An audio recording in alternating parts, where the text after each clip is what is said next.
Morning students and welcome to the lecture 2 of chemistry class में। पिछले classes में हमने अपना पहला चैप्टर स्टार्ट किया था मैटर, है ना। तो हमने ये डिस्कस किया था कि मैटर क्या होता है, ठीक है।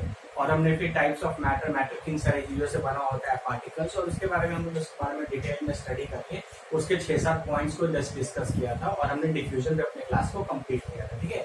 आज हम लोग आगे बढ़ेंगे और हम लोग मैटर के बारे में और कुछ जानेंगे, ठीक है। तो आज हम लोग को बेसिकली पढ़ना है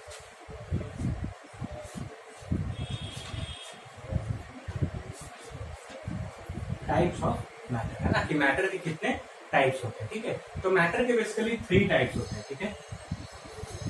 एक होता है सॉलिड, एक होता है लिक्विड और एक होता है गैस, ठीक है। तो मैटर के 3 टाइप होते हैं, सॉलिड, लिक्विड और गैस, ठीक है। तो सॉलिड, लिक्विड और गैस को हम लोग एक एक करके सॉलिड, लिक्विड और गैसेस के प्रॉपर्टीज वगैरह को पता करने के मतलब जानेंगे कि सॉलिड है तो क्या होगा, लिक्विड है तो क्या होगा और गैसेस है तो कैसे होगा, ठीक है। तो तुमको बताया था कि मैटर क्या होता है, anything which occupies space and has mass is known as matter, है ना। हर एक वो चीज जिसका कुछ वॉल्यूम हो और वो उसके पास कुछ मास हो उसको हम लोग क्या बोलते हैं, मैटर, है ना। तो वो मैटर सॉलिड भी हो सकता है, लिक्विड भी हो सकता है और गैसेस भी हो सकता है, ठीक है। तो अगर कोई मैटर सॉलिड है ना, अगर मान लो हम बोले कि कोई मैटर अगर सॉलिड है, ठीक है, तो सॉलिड की क्या क्या इंपॉर्टेंट प्रॉपर्टीज होंगे, देखो। जैसे मान लो अगर मैं बोलूँ ये एक डस्टर, तो डस्टर सॉलिड है ना। डस्टर क्या है, सॉलिड है, ये सॉलिड है, हमारा बॉडी सॉलिड है कि नहीं। तो ये सारी चीज सॉलिड है। लिक्विड में क्या होता है, जैसे वाटर लिक्विड है ना, वाटर लिक्विड है, ऑयल लिक्विड है, केरोसिन ऑयल लिक्विड है ना। तो ये सारे लिक्विड है। गैसेस में क्या होते हैं, जैसे एयर में गैस है, नाइट्रोजन गैस है, ऑक्सीजन गैस है ना। ये सब क्या होते हैं, गैसेस होते हैं। तो हम लोग पढ़ेंगे बाकी प्रॉपर्टीज क्या क्या होते हैं अगर कोई चीज सॉलिड है, कोई चीज लिक्विड है या फिर कोई चीज गैस है, ठीक है। तो देखो अगर हम सॉलिड्स की बात करें तो फॉर एग्जाम्पल अगर मान ले हम ये सॉलिड, तो सॉलिड के अंदर जो पार्टिकल्स होंगे, ठीक है, सॉलिड के अंदर जो पार्टिकल्स होंगे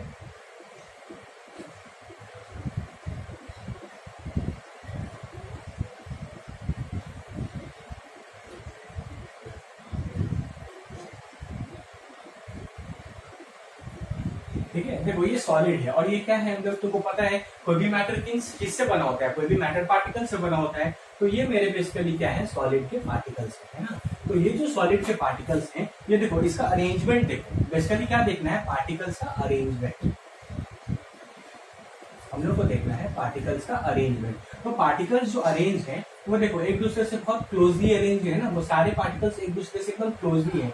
मतलब इन पार्टिकल्स के बीच का जो गैप है वो एकदम मिनिमम है ना। सारे पार्टिकल्स बहुत एक दूसरे से क्लोजली अटैच है ना। तो पहला प्रॉपर्टी क्या है कि पार्टिकल्स आर वेरी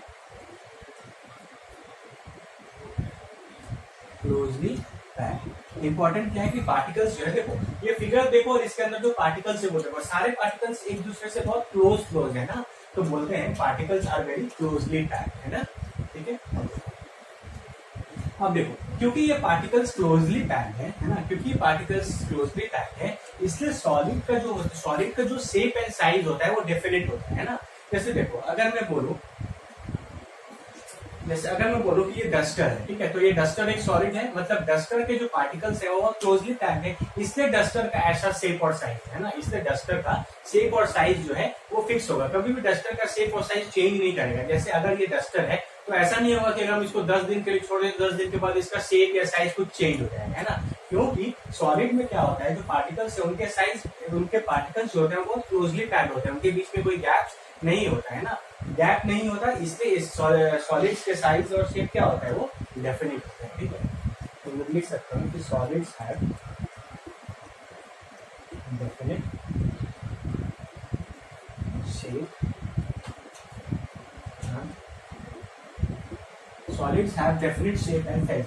याद करो पिछले क्लास में मैंने तुम्हें बताया था कि पार्टिकल्स का एक टेंडेंसी होता है फ्लो करने का, है ना। तो मैंने बताया था कि लिक्विड और गैसेस क्या करते हैं, फ्लो करते हैं। क्यों बताया था, क्योंकि लिक्विड्स और गैसेस के जो पार्टिकल्स होते हैं उनके बीच में गैप होता है, और जैसे जैसे गैप इंक्रीज करता जाएगा वैसे वैसे उनके बीच का जो फोर्स ऑफ अट्रैक्शन है वो कम होता जाता है, इसलिए क्या करते हैं वो फ्लो कर पाते हैं। लेकिन वहीं पर सॉलिड भी एक मैटर है जिसमें पार्टिकल्स के बीच में गैप नहीं होता है। जब पार्टिकल्स के बीच में गैप नहीं होता तो पार्टिकल्स फ्लो नहीं करते, तो जब फ्लो करेंगे ही नहीं तो शेप और साइज चेंज होगा ही नहीं, है ना। इसलिए solids have definite shape and size, ठीक है। क्यों होता है, क्योंकि सारे पार्टिकल्स क्लोजली पैक्ड है, पार्टिकल्स के बीच में कोई गैप नहीं है। तो पार्टिकल्स के बीच में गैप है ही नहीं तो वो फ्लो करेंगे ही नहीं, और जब फ्लो करेंगे ही नहीं तो शेप और साइज क्या रहेगा, वो दोनों सेम रहेगा। तो particles are very closely packed, solids have definite shape and size. Shape and size बोलने का मतलब क्या है, ठीक है, शेप और साइज।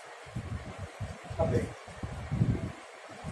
तीसरा इंपॉर्टेंट बात, अब देखो यहाँ पर एक बात देखो, मैंने तुम्हें क्या बताया था पिछले क्लास में कि लिक्विड और गैसेस ये दोनों को फ्लूइड बोलते हैं। लिक्विड और गैसेस को क्या बोलते हैं, फ्लूइड। फ्लूइड क्यों बोलते हैं, क्योंकि ये दोनों फ्लो करते हैं। और फ्लो क्यों करते हैं, क्योंकि लिक्विड और गैसेस के बीच में जो पार्टिकल्स हैं उनके बीच में गैप रहता है, और जितना ज्यादा गैप रहेगा फोर्स ऑफ अट्रैक्शन उतना कम हो जाता था, और इससे कोई भी चीज फ्लो करता था, है ना। लेकिन सॉलिड के जो पार्टिकल्स है ये तो क्लोजली पैक्ड है, इनके पार्टिकल्स के बीच में गैप तो ज्यादा है नहीं। इसका मतलब है ना, इसका मतलब क्या होगा कि सॉलिड के जो पार्टिकल्स हैं इनके बीच में गैप नहीं है, तो इनके बीच का फोर्स ऑफ अट्रैक्शन भी क्या होगा, बहुत ही ज्यादा होगा, है ना। सॉलिड समझ में आ रहा है ना। देखो क्या बताया था कि लिक्विड्स और गैसेस के पार्टिकल्स के बीच में गैप रहता है तो फोर्स ऑफ अट्रैक्शन कम होता है, जिसके कारण वो फ्लो करते हैं। लेकिन सॉलिड के पार्टिकल्स के बीच में तो कोई गैप है नहीं, इसका मतलब इनके बीच में फोर्स ऑफ अट्रैक्शन कैसा होगा, बहुत ही ज्यादा होगा, है ना। तो क्या लिखेंगे, force of attraction between particles is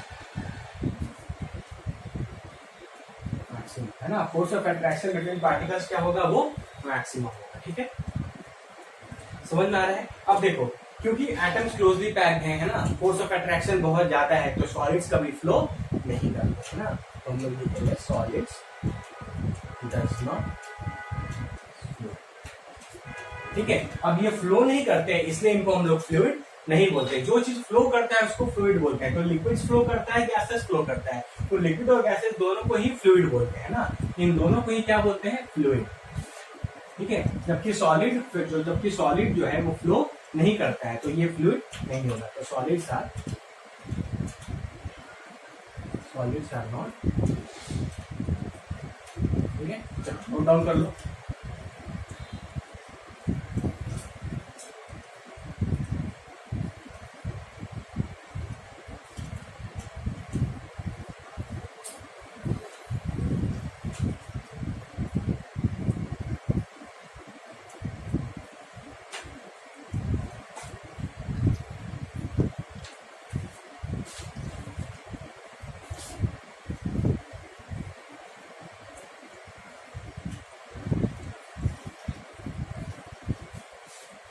चलो आगे तो हमने सॉलिड्स के बारे में ये चीज इतना समझ लिया।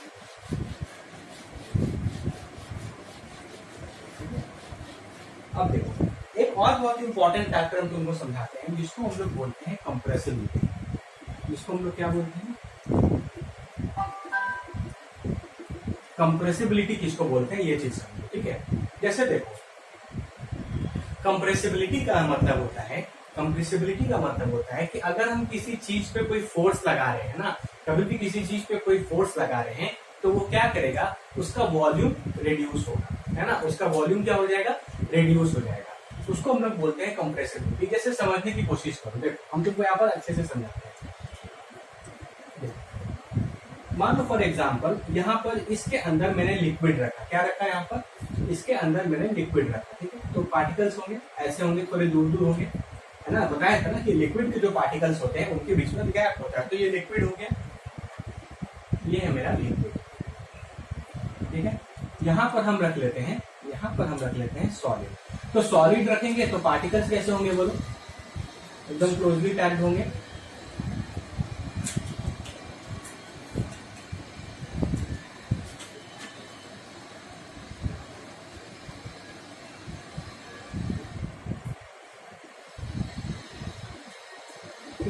तो ये मेरे सॉलिड, ये क्या है मेरा सॉलिड, ठीक है। सॉलिड है, देखो पार्टिकल्स के बीच में कोई गैप नहीं है तो ये सॉलिड हो गया, और पार्टिकल्स के बीच में थोड़ा सा गैप है तो लिक्विड होगा, ठीक है। अब देखो अब क्योंकि यहाँ गैप है तो दोनों के बीच का फोर्स ऑफ अट्रैक्शन कम होगा और ये फ्लो कर सकता है, इसलिए लिक्विड फ्लूइड है। यहाँ पे सारे पार्टिकल्स बहुत क्लोजली पैक्ड है, बीच में गैप नहीं है तो फोर्स ऑफ अट्रैक्शन बहुत स्ट्रॉन्ग है, इसीलिए क्या होगा, ये सॉलिड होगा। इसीलिए इसका कोई डेफिनेट शेप एंड साइज होता है, जबकि इसका कोई डेफिनेट नहीं होता, ठीक है। अब देखो कंप्रेसिबिलिटी का मतलब होता है कि अगर मान लो मैं यहाँ पर एक ऊपर से ऐसे फोर्स लगाता हूँ, ये मान लो यहाँ पर मैंने एक बना दिया पिस्टन, इसको क्या बोलते हैं, पिस्टन, ठीक है। मतलब मान लो एक ऐसा जार है, एक ऐसा जार है जिसमें ऊपर से हम इसको नीचे लेकर आ सकते हैं, एक फोर्स लगाएंगे, है ना, मतलब इसको ऊपर से ऐसे नीचे लेकर के आएंगे, ठीक है। तो देखो हम क्या करते हैं, हम इस जार को ऊपर से लेकर नीचे लेकर आते हैं, ठीक है। तो देखो क्या होगा, जब तुम इसको ऊपर से नीचे फोर्स लगाओगे, है ना, मतलब जब तुम फोर्स नीचे के डायरेक्शन में लगाओगे, इसको नीचे लेकर के आओगे, तो क्या होगा, अब ये जो चीज है, ये आकर इस पार्टिकल से टकराएगा और पार्टिकल्स को नीचे लेकर आएगा, मतलब ये ऐसा कुछ हो जाएगा। देखो अगर ये नीचे आएगा तो ऐसा आ जाएगा। अब सारे पार्टिकल्स हैं वो थोड़े इधर आ जाएंगे, है ना। देखो पहले ये पिस्टन इस पोजीशन पर था, तो सारे पार्टिकल्स थे यहाँ पर, है ना।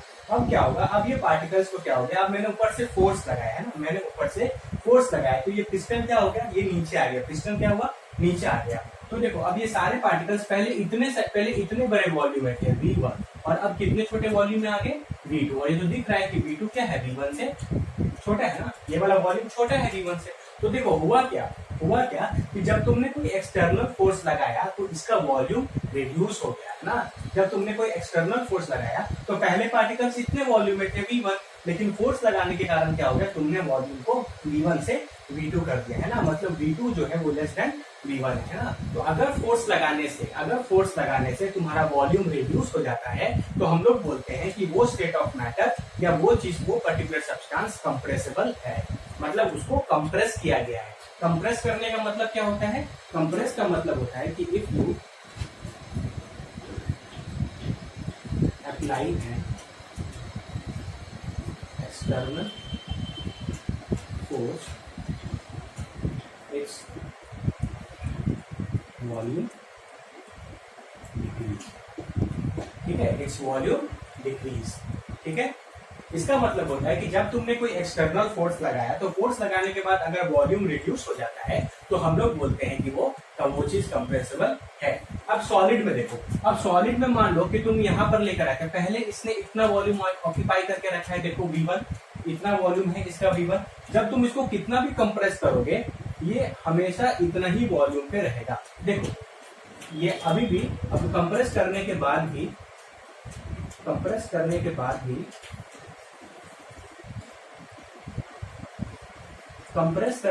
भी इसका वॉल्यूम V1 ही है।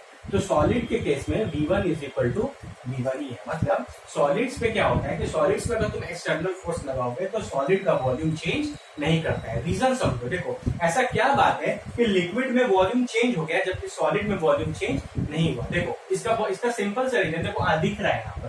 देखो लिक्विड के जो पार्टिकल्स हैं उनके बीच में गैप है ना, लिक्विड के पार्टिकल्स के बीच में क्या है, गैप है। तो जब तुम फोर्स लगाओगे तो इसका वॉल्यूम रिड्यूस कर जाएगा। लेकिन देखो सॉलिड के पार्टिकल्स के बीच में कोई भी गैप नहीं है, सॉलिड के पार्टिकल्स के बीच में कोई भी गैप नहीं है। तो तुम कितना भी फोर्स लगाओगे तो ये कभी भी अपना वॉल्यूम चेंज नहीं करता है। तो कंप्रेसिबिलिटी का रीजन क्या है, गैप और स्पेस बिटवीन, ये बहुत इंपॉर्टेंट है। ये बात तो समझ में आता है कि कंप्रेसिबिलिटी क्या होता है। कंप्रेसिबिलिटी का मतलब है कि जब भी तुम किसी चीज पे कोई एक्सटर्नल फोर्स लगाओगे तो उसका वॉल्यूम अगर रिड्यूस कर जाता है, घट जाता है, तो हम लोग बोलते हैं कि वो पर्टिकुलर सब्सटेंस कंप्रेसिबल है, वो पर्टिकुलर सब्सटेंस कंप्रेस हो सकता है। लेकिन जो सब्सटेंस का वॉल्यूम फोर्स लगाने से अगर चेंज नहीं होता है तो हम लोग बोलते हैं वो सब्सटेंस कंप्रेस नहीं हो सकता। तो ऐसा क्या बात है कि लिक्विड कंप्रेस हो रहा है लेकिन सॉलिड कंप्रेस नहीं हो रहा। तो सीधा यही आंसर है कि लिक्विड के पार्टिकल्स के बीच में स्पेस है या गैप है, जिसके कारण जब तुम फोर्स लगाते हो तो इसका वॉल्यूम रिड्यूस हो जाता है। जबकि सॉलिड के पार्टिकल्स के बीच में कोई गैप नहीं है, इसलिए सॉलिड को तुम फोर्स लगाओगे तो सॉलिड का वॉल्यूम रिड्यूस नहीं होता है। ठीक है, क्लियर हो गया। कंप्रेसिबिलिटी का ये फैक्टर समझ में आया पूरा, चलो नोट डाउन कर लो।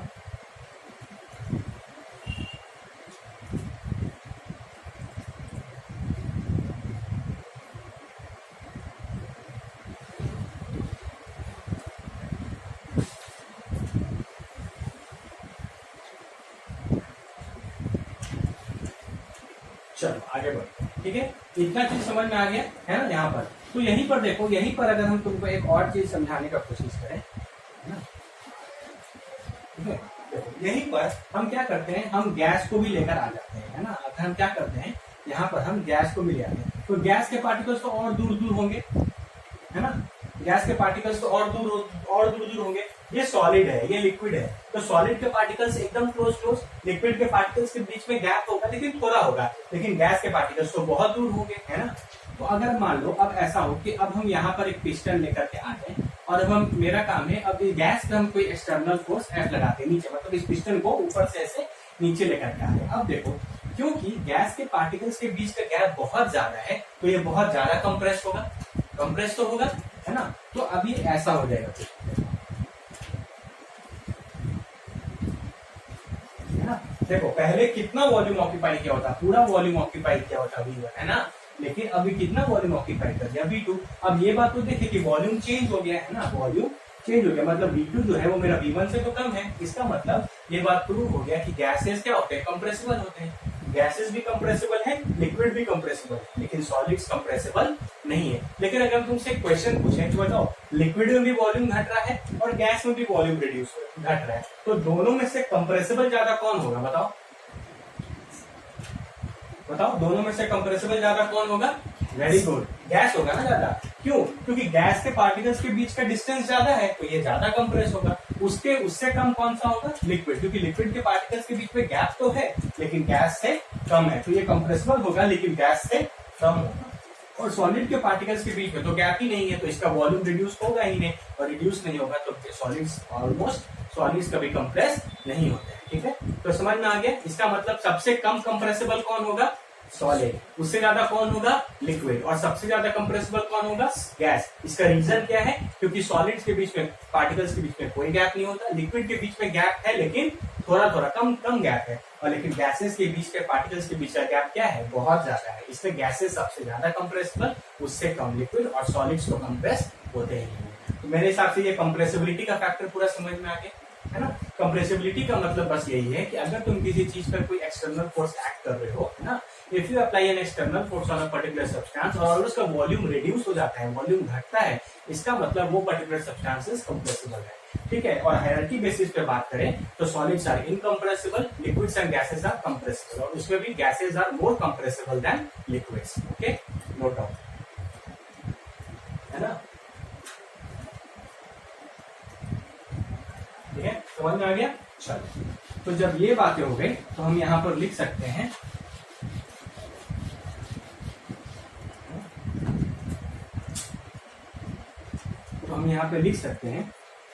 कि solids are incompressible. Solids are incompressible मतलब सॉलिड्स कंप्रेस नहीं होते, ठीक है। लेकिन फिर क्या होता है? Liquids and gases are compressible. Liquids और गैसेस हैं वो कंप्रेसिबल है बिकॉज देयर आर gaps या spaces between। समझ में आ गया? लिक्विड्स और गैसेस कंप्रेसिबल होते हैं ना, क्यों होते हैं? क्योंकि उनके पार्टिकल्स के बीच में स्पेस है या गैप्स है। लेकिन अगर बात करें लिक्विड्स और गैसेस में, अगर बात करें दोनों ही कंप्रेसिबल है, लेकिन दोनों में ज्यादा कंप्रेसिबल कौन होगा? गैस, है ना। तो गैस जो है वो लिक्विड से ज्यादा कंप्रेसिबल।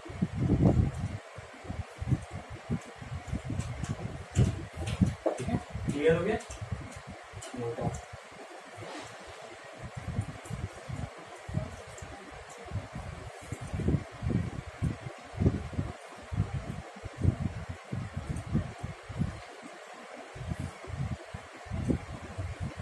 ठीक है, चलो। तो कंप्रेसिबिलिटी हम लोग को पूरा समझना है कि कंप्रेसिबिलिटी क्या होता है, और सॉलिड, लिक्विड और गैसेस में कौन कौन ज्यादा कंप्रेसिबल है, कौन कंप्रेसिबल है, कौन कंप्रेसिबल नहीं। ठीक है, चलो। इतना चीज समझने के बाद सॉलिड के बारे में और कुछ समझते हैं। देखो, सॉलिड का बिहेवियर ऐसा है कि पार्टिकल सब क्लोज है ना। सॉलिड का ये बिहेवियर है कि particles are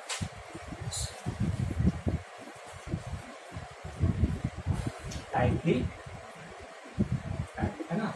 particles are tightly packed, particles tightly packed है, इसलिए इनके बीच में कोई गैप नहीं है। कोई गैप नहीं है तो फोर्स ऑफ अट्रैक्शन भी बहुत स्ट्रांग है, और इसीलिए इनका डेफिनेट शेप और साइज होता है। सारी चीजें इंटरलिंक्ड है ना, सारी चीजें इंटरलिंक्ड है। इंपॉर्टेंट क्या कि पार्टिकल्स क्लोजली पैक्ड है, क्लोजली पैक्ड है तो कोई गैप नहीं होगा, कोई गैप नहीं होगा तो फोर्स ऑफ अट्रैक्शन स्ट्रांग होगा, और फोर्स ऑफ अट्रैक्शन स्ट्रांग है इसलिए इनका डेफिनेट शेप और साइज भी होता है। ठीक है, तो देखो अब मान लो अगर मैं यहाँ पर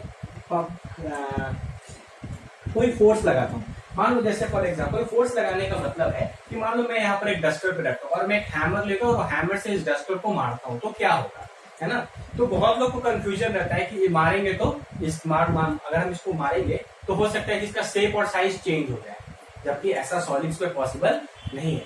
अगर इस डस्टर को तुम कितना भी मारोगे, क्योंकि ये सॉलिड है तो इसका शेप और साइज चेंज नहीं होगा। हाँ, ये बात जरूर हो सकता है कि अगर तुम इस पर बहुत ज्यादा जोर से मार दोगे तो ये टूट जाएगा, है ना। तो क्या सकता है कि अगर तुम बहुत ज्यादा जोर से इस पर स्ट्राइक कर दोगे तो हो सकता है कि ये टूट जाए, लेकिन टूट जाने का मतलब शेप एंड साइज चेंज करना नहीं होता। ये एक इंपॉर्टेंट पॉइंट हम तुमको बता रहे हैं, इसको ध्यान से सुनो, है ना। देखो अगर हम इसको मारेंगे तो बहुत लोग बोलते हैं कि ये टूट जाएगा, सही बात है ये टूटेगा, लेकिन टूटने से इसका शेप और साइज चेंज नहीं होगा। क्यों? क्योंकि अगर तुम वापस सब पीसेस को जोड़ दोगे तो तुमको फिर वैसा ही डस्टर मिल जाएगा, है ना। मान लो मैंने इस हैमर से बहुत जोर से इस डस्टर को मारा और डस्टर दो पार्ट में टूट जाता है ना, लेकिन उन दोनों पार्ट का जब हम ज्वाइन करेंगे तब तो हमको वापस से फिर से ऐसा ही डस्टर मिलेगा ना। तो हम ये नहीं बोल सकते कि मैंने फोर्स लगाने से सॉलिड का शेप और साइज चेंज हो गया। ये जरूर है कि तुम बहुत जोर से मार दोगे तो ये टूट जाएगा, लेकिन सारे टूटे हुए पीसेस को जब तुम ज्वाइन करोगे तो तुमको वापस से वैसा ही डस्टर मिलेगा। इसीलिए फोर्स कितना भी अप्लाई करो तो सॉलिड ब्रेक हो सकता है, लेकिन सॉलिड का शेप एंड साइज कभी चेंज नहीं होगा। इंपॉर्टेंट पॉइंट है, इसको हम लोग नोट डाउन करेंगे ना। समझ में आ गया? मतलब तुम कितना भी एक्सटर्नल फोर्स लगा दो, कितना भी जोर से तुम किसी चीज को मारो, वो सॉलिड्स दो पार्ट में भले टूट जाएगा, है ना। सॉलिड्स टूट जरूर सकता है, लेकिन सॉलिड्स का शेप एंड साइज चेंज नहीं होगा। क्यों? क्योंकि वो सारे टूटे हुए पार्ट को जब तुम ज्वाइन कर दोगे तो तुमको वापस से वैसा ही टेक्सचर मिल जाएगा। करेक्ट ना? Solids can break when large amount of force applied, but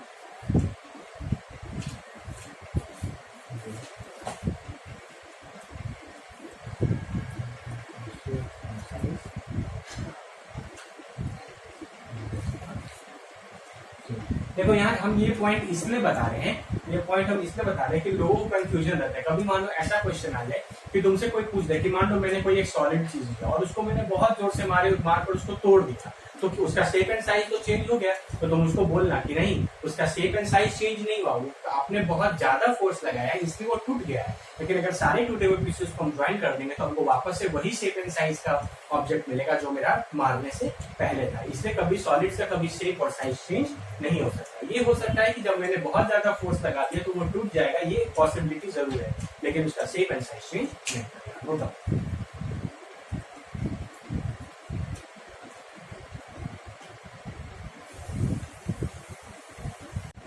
समझ में आ गया? आगे बढ़े, चलो। तो सॉलिड्स के बारे में हमने सब चीज पढ़ लिया, ठीक है। अब हम लोग पढ़ते हैं लिक्विड्स के बारे में, ठीक है। तो देखो लिक्विड्स में अरेंजमेंट कैसा होता है।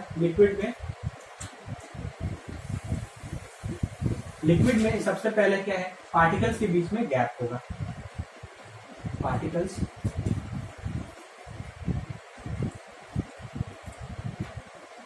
Are separated by gaps space, है ना। पहला पॉइंट क्या है कि पार्टिकल्स जो है वो उनके बीच में गैप होता है, ठीक है। अब देखो सेकंड पॉइंट क्या हो जाएगा, पहले भी बता चुका, अगर ये गैप है तो इनके बीच का फोर्स ऑफ अट्रैक्शन क्या होगा, तो थोड़ा सॉलिड के रेस्पेक्ट में थोड़ा वीक होगा, है ना। Force of attraction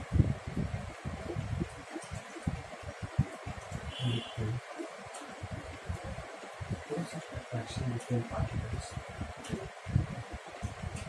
are less than solids. Force of attraction between particles are less than solids, ठीक है। पार्टिकल्स है, पार्टिकल्स के बीच में गैप है, पहले ही बताया कि गैप जितना ज्यादा रहेगा फोर्स ऑफ अट्रैक्शन उतना ही कम रहेगा। तो सॉलिड्स में तो क्लोजली पैक्ड होते हैं, तो फोर्स ऑफ अट्रैक्शन जो होगा वो सॉलिड से कम होगा, क्योंकि सॉलिड के बीच तो कोई गैप ही नहीं होगा। अब देखो अब यहाँ पे मैं तुमको एक बहुत इंपॉर्टेंट पॉइंट समझाने वाला हूँ, ठीक है। देखो लिक्विड जो होता है, लिक्विड का पहले स्टेटमेंट लिखते हैं कि लिक्विड का, जैसे सॉलिड का क्या होता है, सॉलिड का शेप साइज वॉल्यूम सब कुछ फिक्स रहता है ना, शेप साइज और वॉल्यूम सब कुछ फिक्स रहता है। लेकिन लिक्विड का शेप एंड साइज फिक्स नहीं रहता, लेकिन वॉल्यूम हमेशा फिक्स रहता है। देखो लिख लो पहले, liquids do not have fixed shape and size but have fixed, ठीक है। ये एक इंपॉर्टेंट पॉइंट है क्या, लिक्विड्स का जो है वो शेप एंड साइज फिक्स नहीं होता। देखो लिक्विड ये सॉलिड की तरह तो है नहीं कि इनका शेप साइज वॉल्यूम सब कुछ फिक्स है, तो लिक्विड का क्या होता है, शेप और साइज फिक्स नहीं होता, लेकिन लिक्विड का वॉल्यूम जरूर फिक्स रहता है, लेकिन लिक्विड का जो वॉल्यूम है वो जरूर फिक्स रहता है। इसको हम लोग समझते हैं, पहले ये नोट डाउन कर लो।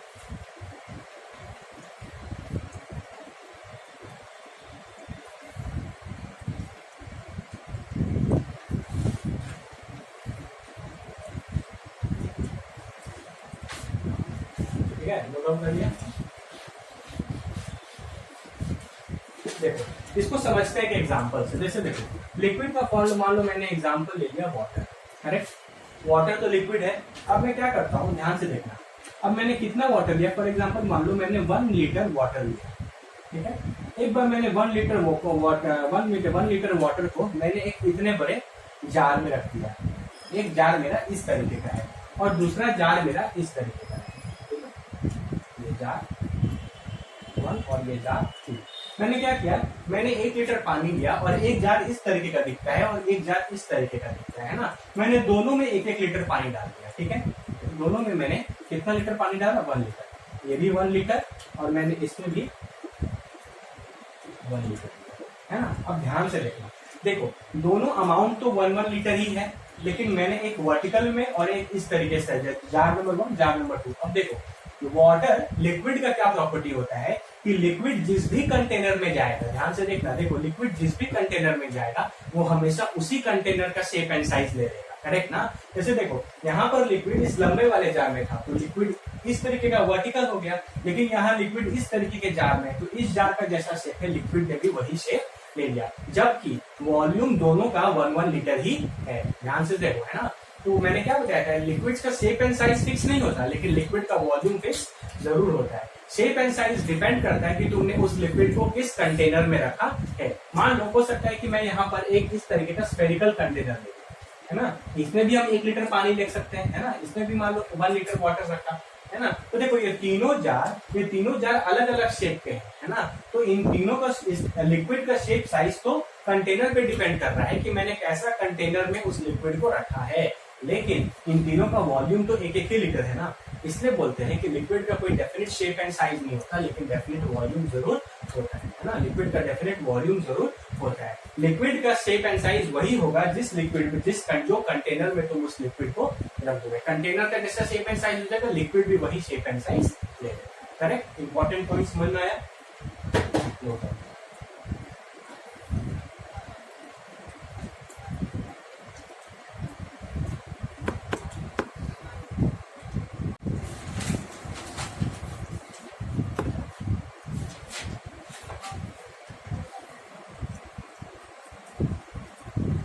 ठीक है, तो चलो हमने लिक्विड्स के बारे में भी समझ लिया। अब हम गैसेस के बारे में, सिंपल ही है। अब गैस के पार्टिकल्स क्या होंगे, बहुत दूर दूर होंगे, है ना। तो पहला पॉइंट क्या होगा, इंटरमॉलिक्यूलर स्पेस जो होगा, जो इंटरमॉलिक्यूलर स्पेस होगा। इंटरमॉलिक्यूलर स्पेस कहने का मतलब space between particles. Space between particles क्या होगा, वो लार्ज होगा, है ना। पार्टिकल बहुत ज्यादा स्पेस होगा, तो जब स्पेस ज्यादा होगा तो क्या होगा, फोर्स ऑफ अट्रैक्शन क्या होगा, वीक होगा। फोर्स ऑफ अट्रैक्शन वीक होगा, है ना। इंटरमॉलिक्यूलर स्पेस ज्यादा है, फोर्स ऑफ अट्रैक्शन। देखो यहाँ पर एक चीज समझना है कि gases do not have definite shape and size as well as volume, ठीक है ना। इस चीज को बस समझ लो, है ना। इस चीज को समझ लो कि देखो लिक्विड में क्या था कि उनका शेप एंड साइज डेफिनेट नहीं होता था, लेकिन वॉल्यूम डेफिनेट होता था। लेकिन इस केस में गैसेस के पास इनका शेप साइज तो डेफिनेट होता नहीं है, वॉल्यूम भी डेफिनेट नहीं होता। वो कैसे, हम लोग एक एग्जांपल से समझते हैं। ठीक है, नोट डाउन कर लो इसको पहले। ठीक है, अब हम क्या लेते हैं, फॉर एग्जांपल अब गैस है, तो मैंने क्या लिया, मैंने 1 लीटर ऑक्सीजन गैस लिया। ठीक है, अब मैं क्या करता हूं, हो गया बंद।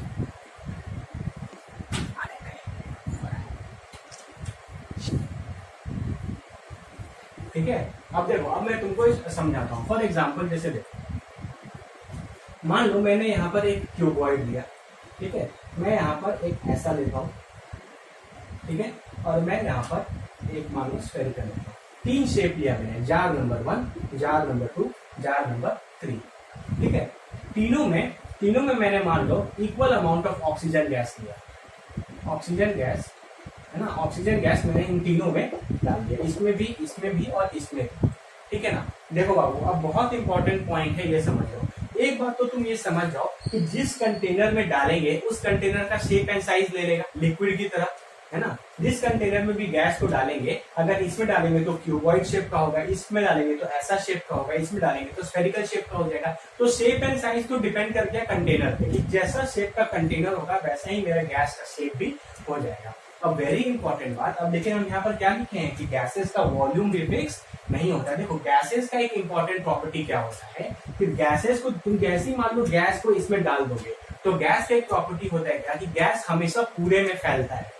गैस हमेशा पूरे में फैलता है ना। जैसे मान लो अगर मैंने यहाँ पर 1 लीटर ऑक्सीजन का गैस इसमें डाल दिया, तो ये इंपॉर्टेंट नहीं रखता कि 1 लीटर ऑक्सीजन का गैस डालना है। वो वॉल्यूम इस बात पे डिपेंड करेगा कि इस कंटेनर का वॉल्यूम क्या है, क्योंकि गैसेस हमेशा और हमेशा पूरे कंटेनर का वॉल्यूम ऑक्यूपाई करते हैं ना। जैसे फॉर एग्जांपल मान लो ये रूम है ना, तो इस रूम में पूछेंगे एयर कहाँ है, तो तुम थोड़ी बोलोगे कि एयर सर इतने ही दूर में है, या एयर यहाँ पर है, एयर वहां नहीं है। नहीं, तो कोई भी गैस हो वो हमेशा पूरे में फैलता है। तो वो जिस भी कंटेनर में रहेगा तो उस कंटेनर का है ना, तो गैस हमेशा क्या करेगा, पूरा ही वॉल्यूम ऑक्यूपाई करेगा। देखो, एक बात तो पहले था कि जिस कंटेनर के शेप जैसा होगा, शेप एंड साइज तो उस कंटेनर का जैसा होगा वैसा ही गैस का भी होगा। लेकिन साथ में गैस का एक प्रॉपर्टी है कि गैस को तुम जिस भी कंटेनर में डाल दोगे तो वो हमेशा पूरा वॉल्यूम ऑक्यूपाई करेगा, है ना। मान लो इस कंटेनर का वॉल्यूम 10 लीटर का है और तुमने 1 लीटर की ऑक्सीजन गैस इसमें डाला, लेकिन ऑक्सीजन का गैस हो जाएगा 10 लीटर। ऑक्सीजन का गैस कितना हो जाएगा, 10 लीटर, क्योंकि उस कंटेनर का पूरा वॉल्यूम है। क्यों? क्योंकि गैसेज हमेशा कंटेनर का पूरा वॉल्यूम ऑक्यूपाई करते हैं, है ना। इस क्यों? क्योंकि because gases occupy the whole volume of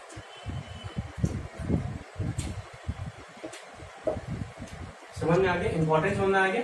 देखो, सॉलिड्स का definite shape and size and volume होता है। सॉलिड है, इसका साइज, शेप, वॉल्यूम सब कुछ डेफिनेट है, ठीक ना। लेकिन लिक्विड्स का शेप एंड साइज डेफिनेट नहीं होता, लेकिन वॉल्यूम डेफिनेट होता है। अगर इसमें डालेंगे तो तीनों का वॉल्यूम 1-1 लीटर रहेगा, लेकिन शेप साइज डिपेंड करेगा कि कंटेनर का शेप एंड साइज कैसा है।